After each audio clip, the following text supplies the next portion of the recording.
सब हर हर महादेव भाई लोग। हर हर महादेव। जय माँ दुर्गे। जय माँ दुर्गे। कल तो मेला हम लोग घूम के आए और बहुत मजा आया। मजा आया कि नहीं? बहुत मजा आया। अरे आज साथ में होते आप लोग भी तो और मजा आता। और आज शाम को हम लोग जा रहे हैं थावे, जो उदित नारायण वहाँ पर आ रहे हैं।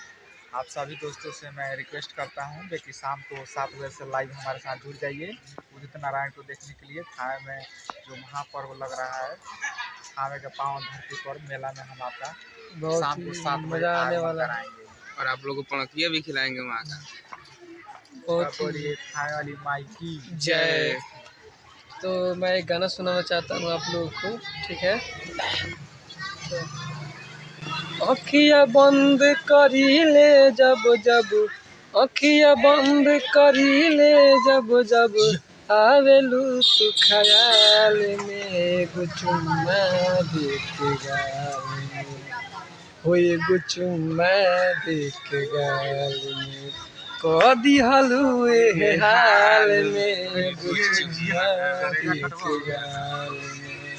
हाय फ्रेंड, तो चलते हैं, बाय। फिर अगले वीडियो में जरूर